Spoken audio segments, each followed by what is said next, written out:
నమస్తే, welcome to our channel. నేను సిరి. గతంలో చూసినట్టయితే జగన్మోహన్ రెడ్డి గారు చాలాసార్లు అయితే పవన్ కళ్యాణ్ గారిని ఇంకా చంద్రబాబు నాయుడు గారిని వీళ్ళు ఏపీకి ఎన్ఆర్ఐలు అని చెప్పేసి వ్యాఖ్యానించడం జరిగింది, చాలాసార్లు అనడం జరిగింది. అయితే ఇప్పుడు మరి జగన్మోహన్ రెడ్డి గారి పరిస్థితి కూడా అలానే అనిపిస్తుంది. ఎందుకంటే ఎలక్షన్స్ అయిపోయినప్పటి నుంచి ఎప్పుడు కూడా జగన్మోహన్ రెడ్డి గారు ఏపీలో లేరు. ఎంతసేపు బెంగళూరుకి వెళ్తున్నారు. ఇదే క్వశ్చన్ కూడా ఆ వైసీపీ నేతల్లోనే మొదలైంది. అసలు ఎందుకు జగన్మోహన్ రెడ్డి గారు ఇంతలా బెంగళూరుకి పరుగులు తీస్తున్నారు? సో ఈ అంశాన్ని మనకి వివరించడానికి మనతో పాటు ఉన్నారు ప్రముఖ రాజకీయ విశ్లేషకులు కిల్లర్ నాగార్జున గారు. నమస్కారం సార్. నమస్తే సార్. ఇప్పుడు చూస్తుంటే మనం చూసాం గతంలో జగన్మోహన్ రెడ్డి గారు వ్యాఖ్యానించిన వ్యాఖ్యలు ఏంటంటే ఈ పవన్ కళ్యాణ్ చంద్రబాబు నాయుడు ఏపీకి జస్ట్ గెస్ట్లు లాంటి వాళ్ళు, ఎన్ఆర్ఐ లాంటి వాళ్ళు అంతే, నేను ఇక్కడ ఇల్లు కట్టుకున్నాను నాది ఇదే అని చెప్పేసి మాట్లాడిన జగన్మోహన్ రెడ్డి గారు ఈరోజు చూస్తే ఎలక్షన్స్ అయిపోయిన కొద్ది రోజులకే బెంగళూరులో ప్రత్యక్షమయ్యారు. ఇక్కడ గెలిచినా కూడా, ఎమ్మెల్యేగా గెలిచినా కూడా అక్కడికే వెళ్తున్నారు, అక్కడే ఉంటున్నారు. మనం చాలాసార్లు చూసాం. ఇప్పటికి ఎన్నిసార్లు మనం బెంగళూరు వెళ్ళారు. సో ఇప్పుడు ఇదే ప్రశ్న వైసీపీ నేతలలో కూడా స్టార్ట్ అయింది. ఎందుకు ఇన్నిసార్లు అసలు బెంగళూరుకి వెళ్తున్నారు జగన్మోహన్ రెడ్డి గారు అని? సో అసలు ఏమై ఉంటుంది అంటారు? మరి ఇన్నిసార్లు వెళ్ళడానికి గల కారణాలు ఏంటంటారు? ఇప్పుడు చంద్రబాబు నాయుడు గారిని, పవన్ కళ్యాణ్ గారిని మీరు హైదరాబాద్ నుంచి వస్తున్నారు, మీరు ఎన్ఆర్ఐస్ అని చెప్పేసి నన్ను మాట్లాడిన మాట మనకు తెలుసు. కానీ 2019 చీఫ్ మినిస్టర్ అయ్యే వరకు, తాడేపల్లి ఇల్లు కట్టుకునే వరకు, 2014 నుంచి 19 వరకు జగన్మోహన్ రెడ్డి గారు ఎక్కడ ఉన్నారు? బెంగళూరులో ఉన్నారు. హైదరాబాద్లోను, బెంగళూరులోను, బయట రాష్ట్రం బయట ఉన్నారు. ఆ రోజున ఆయన మరి 70 మంది పైన ఎమ్మెల్యేలతో ఆయన ప్రతిపక్ష నాయకుడే కదా. ప్రతిపక్ష నాయకుడిగా ఉన్నప్పుడు రాష్ట్రంలో ఉన్నాడు ఆయన, లోటస్ పాండ్లో ఉన్నాడు, హైదరాబాద్లో. అవసరమైనప్పుడు వెళ్ళొచ్చారు. అధికారంలో లేనప్పుడు అనేటువంటిది వాళ్ళు ఎక్కడ ఉంటారు అనేటువంటిది వాళ్ళ ఇష్టం. మీకు వాళ్ళ యొక్క బాధ్యత, ప్రతిపక్ష నాయకులుగా వాళ్ళ బాధ్యత పోషిస్తున్నారా లేదా అనేటువంటిది ముఖ్యం. చంద్రబాబు నాయుడు గారు 2019-24 మధ్యలో ఓడిపోయినప్పటికీ ఆయన హైదరాబాద్లో ఉన్న, తాడేపల్లిలో ఉన్న, మన ఇక్కడ ఉండవల్లిలో ఉన్న ప్రతిపక్ష నాయకుడిగా ఆయన పాత్రని చక్కగా పోషించారు. అసెంబ్లీలో అవమానం జరిగిన తర్వాత ఆయన అసెంబ్లీకి పోకపోయినా కూడా గతంలో జగన్మోహన్ రెడ్డి గారి లాగా ఆయనతో పాటు మొత్తాన్ని అందరినీ తీసుకెళ్ళిపోలే. ఆయన ఒక్కడే నేను రాను సభకు అన్నాడు. మిగతా అందరినీ వెళ్ళమని చెప్పి ప్రోత్సహించాడు.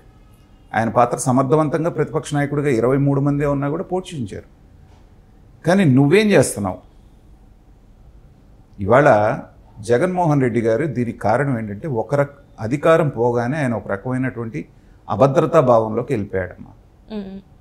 నా చుట్టూ శత్రువులు ఉన్నారు, ఎప్పుడు ఏ క్షణాన్ని ఏం చేస్తారో నన్ను అనేటువంటి ఒక భయాందోళనలోకి ఆయన గురవుతున్నాడు. ఆయన మానసిక స్థితి వాళ్ళ అలాగే ఉంది. దీనికి 2-3 ఉదాహరణలు మనం చెప్పుకోవచ్చు. ఇక్కడ అధికారం పోయింది అనగానే తాడేపల్లి ప్యాలెస్ చుట్టూ 30 అడుగుల ఎత్తున ఆయన ఏర్పరచుకున్నటువంటి కంచె మనం చూసాం. నాకు తెలిసి ఏ రాజకీయ నాయకుడు అంత బందోబస్తుగా 30 అడుగులు ఎత్తు, గోడ మీద 30 అడుగులు ఎత్తు కంచె, అది జనరల్గా జైల్లోనే ఉంటుంది, ఎవరు ఇళ్ళకి పెట్టుకోరు. అంటే చాలామంది ఏంటంటే ఏదో జరుగుతుంది, ఈయనకి ఇది కాకుండా ఇంకేదో పెద్ద థ్రెట్ ఉన్నట్టుంది జగన్మోహన్ రెడ్డి గారికి అనేటువంటి స్పెక్యులేషన్స్ కూడా ఉన్నాయి. లేకపోతే సాధారణ మానవుడు ఎవడు కూడా అంత భయపడాల్సిన పని లేదు. అంటే ఇంటర్నేషనల్ డ్రగ్స్ దాంట్లో కూడా ఆయన హస్తం ఉంది అని చాలా రూమర్స్ వినపడుతున్నాయి. వాటికి ఈ చర్యలన్నీ కూడా ఊతమిచ్చేటట్టుగా ఉన్నాయి. భారతదేశంలో ఏ ముఖ్యమంత్రికి దాదాపు 950 మంది స్పెషల్ సెక్యూరిటీ పెట్టుకున్నటువంటి ముఖ్యమంత్రి నాకు తెలిసి చరిత్రలో ఎవరు లేరు. ఎందుకు ఇంత అభద్రతా భావం అంటారు? మరి అదే జనానికి అర్థం కావట్లేదు. పైగా 10 కిలోమీటర్లు 7 కిలోమీటర్లు వెళ్ళాలన్నా హెలికాప్టర్లో వెళ్ళటం, ఎక్కడికి వెళ్ళాలన్నా పరదాలు కట్టించుకొని వెళ్ళటం, లేకపోతే దారిలో ఉన్న చెట్లన్నీ నరికేయటం, చరిత్రలో ఎవరు చేయనటువంటి పనులు. చాలామందికి అర్థం కాని విషయం, దాన్ని పట్టించుకోవట్లేదు. కానీ జగన్మోహన్ రెడ్డి గారి క్రియేట్ చేసినటువంటి వరల్డ్ రికార్డ్స్ గిన్నీస్ బుక్లో ఎక్కించాలి అంటే ఈ 5 సంవత్సరాల్లో దగ్గర 100 రికార్డ్స్ ఉన్నాయి. ఎవరు గుర్తించట్ల పాపం ఆయన ప్రతిభని. ప్రపంచ దేశాల్లో ఎక్కడికన్నా వెళ్ళాలి అంటే పరదాలు కట్టుకొని వెళ్ళినటువంటి రాజకీయ నాయకుడు భారతదేశంలోనే కాదు ప్రపంచంలో ఎక్కడ ఉండడు. ఎక్కడికన్నా వెళ్ళాలి అంటే దారిలో ఉన్న చెట్లన్నీ కొట్టేసినటువంటి వాడు ఎక్కడా ఉండడు. 7 కిలోమీటర్లు కూడా హెలికాప్టర్లో వెళ్ళే ముఖ్యమంత్రి, అమెరికన్ ప్రెసిడెంట్ లాంటి వాళ్ళు ఎవరన్నా వెళ్తే వెళ్ళాల్సిందే కానీ ఎవరు ఉండరు. ఆస్తి పత్రం మీద పాస్బుక్ల మీద తన బొమ్మ వేసుకున్నటువంటి వాళ్ళు ఎవరు ఉండరు. సర్వే రాళ్ల మీద కూడా తన బొమ్మ వేసుకున్నటువంటి వాళ్ళు ప్రపంచంలో మనవాడు ఒకడే కనపడతాడు. ఇలా తీసుకుంటూ పోతే వాళ్ళు దాన్ని పట్టించుకోవట్లేదు, కానీ ఒక 100 గిన్నీస్ బుక్ రికార్డ్స్ ఆయన పేరు మీద నమోదవుతాయి. సో 900 చిల్లర దగ్గర 1000 మంది సెక్యూరిటీని ఎన్ఎస్జీ కమాండోస్ చంద్రబాబు నాయుడు గారికి ఉన్నారు కాబట్టి అలాంటి డ్రెస్ తోటే ఒక వింగ్ను క్రియేట్ చేసి చూసే వాళ్ళకి వీళ్ళు కూడా బ్లాక్ క్యాట్ కమాండోస్ అనేటువంటి భ్రమను కల్పించేటట్టుగా ఒక స్పెషల్ వింగ్ని ఈయన కుటుంబ సభ్యులు ఎక్కడ ఉన్నా కూడా వాళ్ళకు కూడా కాపలా వీళ్ళు. ఇలాంటి ఆలోచనలు ఒక జగన్మోహన్ రెడ్డి గారికే వస్తాయి. కాబట్టి ఆయన ఒక రకమైనటువంటి అభద్రతా భావం, నాకేదో లైఫ్ థ్రెట్ ఉందనేటువంటి ఒక భయంలోకి వెళ్ళిపోయాడు. అది ఆయన బాడీ లాంగ్వేజ్లో కూడా రిఫ్లెక్ట్ అవుతుంది. మొత్తం ఈ 45 రోజులు అధికారం కోల్పోయిన తర్వాత ఒక వారం రోజులు పట్టుమని ఆయన తాడేపల్లి ఇంట్లో ఉన్నదే లేదు. వెళ్తే పులివెందుల వెళ్తున్నాడు, అక్కడ 2 రోజులు ఉంటాడు, మళ్ళీ బెంగళూరు వెళ్ళిపోతాడు. మళ్ళీ ఏదైనా ఇట్లాంటి సంఘటన ఉన్నప్పుడు ఎక్కడైనా శవం కనపడితే మళ్ళీ వస్తాడు. ఆ శవానికి సంబంధించినటువంటి దాని మీద రావాల్సిన మైలేజ్ తీసుకొని మళ్ళీ బెంగళూరు వెళ్ళిపోతున్నాడు.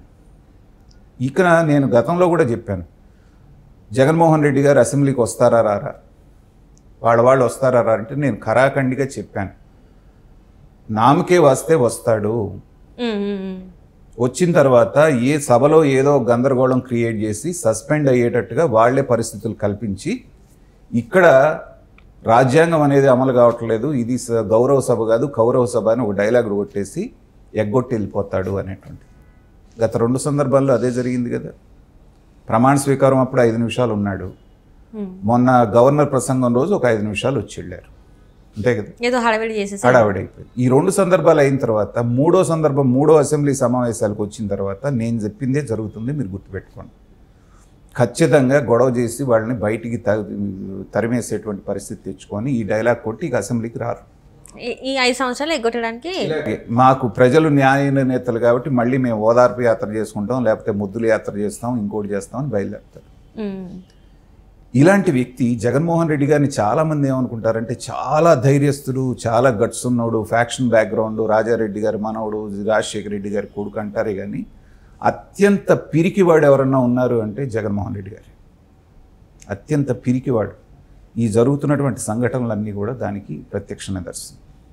ఏ బెంగళూరు ప్యాలెస్ గురించి అయితే మనం మాట్లాడుకుంటున్నామో కట్టినప్పటి నుంచి ఇప్పుడే జగన్మోహన్ రెడ్డి గారు దాంట్లో ఉంటాం, అంతకుముందు అంతవరకు వెళ్ళని కూడా వెళ్ళలేదు ఆయన.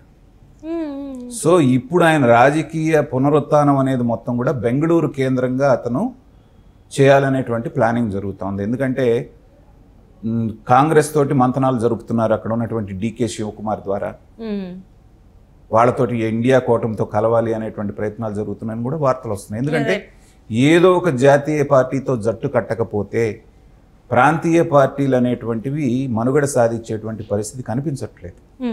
అందుకనే ఇక్కడ కేసీఆర్ గారు ఆ పని చేయకనే దెబ్బతిన్నారు, అక్కడ సింహం సింగిల్గా వస్తుందని బొక్కబాళ్ళ పడ్డారు.